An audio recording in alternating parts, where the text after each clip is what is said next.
bienvenue à toi qui en cet instant écoute ce podcast. Je m'appelle Patricia Verneret, je suis auteure, formatrice par la voix et coach de vie.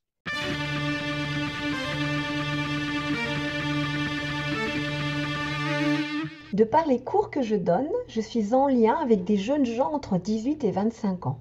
Il m'a semblé intéressant d'écouter les questions qu'ils se posent et de leur apporter, sans aucune vérité absolue, des angles de vue différents, pour leur donner des clés qui les aideront peut-être à écouter la vie en eux qui saura les guider à cheminer sur leur propre chemin. C'est pour ça que c'est hyper important de se connaître, mais pas de se connaître que mentalement, d'être conscient de soi, de qu'est-ce que je ressens, de quoi j'ai envie, qu'est-ce que je pense, pas de façon non-stop et penser qu'à soi, hein. Mais plus vous le faites, plus vous êtes à même de refuser ce qui ne vous convient pas et de dire oui à ce qui vous convient, sans avoir besoin de vous embringuer dans des histoires dans lesquelles après, ce sera difficile de sortir. Mais c'est après, rappelez-vous, hein, c'est des expériences, hein.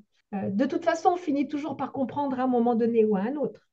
Après, si ça se fait pas trop dans la douleur, c'est sympa aussi. En tout cas, la souffrance n'est pas obligatoire. La douleur peut l'être. Tu vois, tu te casses la jambe, tu as mal, hein, c'est pas anormal. Ça. Tu vois, Oui. tu perds quelqu'un, c'est OK, tu as mal, c'est OK.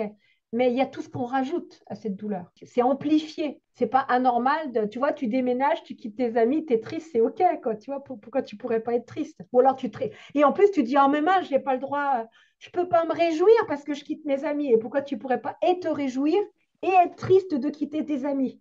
Et vous voyez, c'est vraiment ces paradoxes qu'on accepte du coup, qu'on peut à la fois se réjouir et avoir peur, qu'on peut à la fois être en colère et à la fois comprendre. Dans les émotions, c'est pas l'émotion le problème, c'est la façon dont on l'exprime qui peut poser problème, ou la façon dont on l'exprime pas. Mais c'est pas l'émotion en elle-même le problème, généralement. Ou le fait de répéter, que Patricia, tu répètes des choses qui m'ont déjà été dites. Du coup, ça permet d'ancrer encore plus le fait, tout simplement. Et c'est des rappels, enfin, on fait pas forcément tous les jours et ça permet de bien être d'accord avec soi-même, en fait. Bah, depuis qu'on s'est quitté, j'ai changé beaucoup. J'ai pris ma place que je n'avais pas, ou je n'avais pas prise. Et du coup, autour de moi, des fois, les réactions, j'ai l'impression d'en fait d'être devenues gênantes parce qu'avant, je n'avais pas pris la place, donc et du coup, ça passe moins. En fait. Donc, c'est pas forcément évident et c'est pas forcément les mots ou sous l'émotion, je veux pas forcément dire des choses bien à dire, mais du coup, enfin, j'apprends encore à pouvoir exprimer clairement.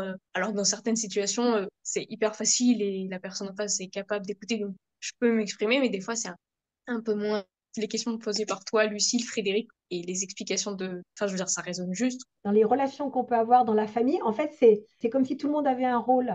Et dès que quelqu'un veut changer son rôle, ben, ça chamboule toute la famille et c'est normal. Et c'est normal qu'il y ait de la résistance. Parce que d'un seul coup, c'est mais mince, d'abord, je la connais plus.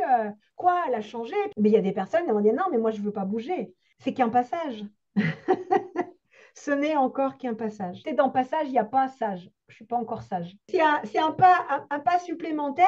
Quand on tient le cap quand même, plus vous êtes en paix avec vous-même, plus vous le faites avec bienveillance, plus vous pouvez comprendre tout en vous positionnant. Et non pas je comprends et je me tais, ce qui fait que ça donne l'aval à l'autre. Ça le permet de rester dans son comportement. Alors pareil, c'est une opinion, hein, mais je pense que quand on est authentique dans un relationnel, c'est bien pour tout le monde. D'abord, les masques, c'est fatigant.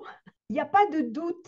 On commence petit à petit à être dans la sincérité avec l'autre et on se rend compte qu'on n'est pas d'accord.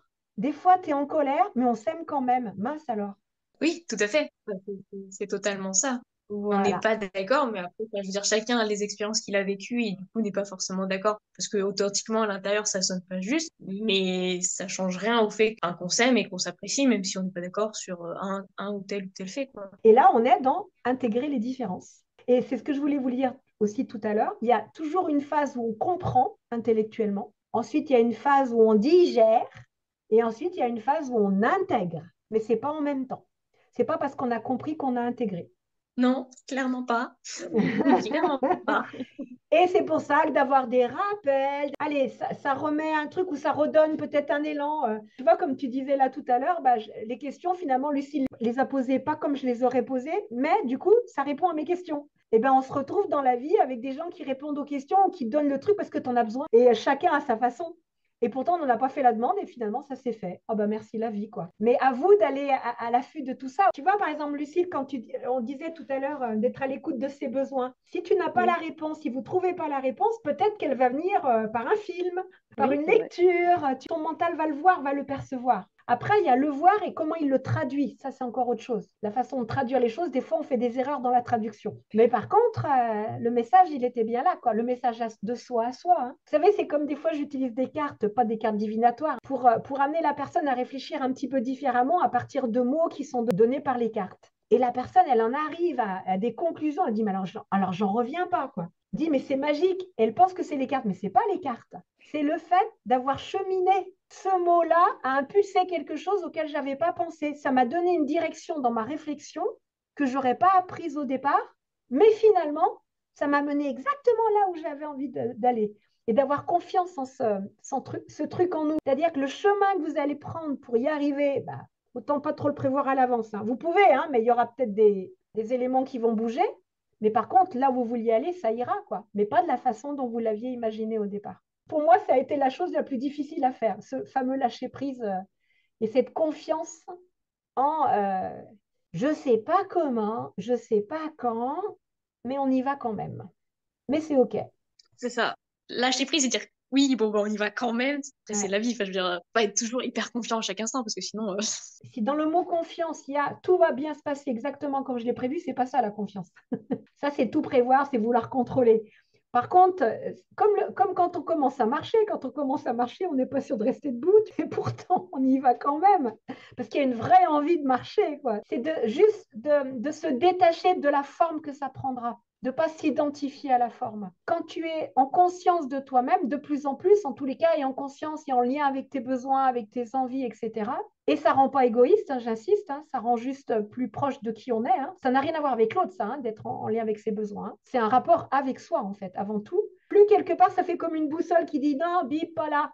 Tu as ta dimension émotionnelle qui va dire ah, là, je le sens pas, ou ton intuition qui va te parler.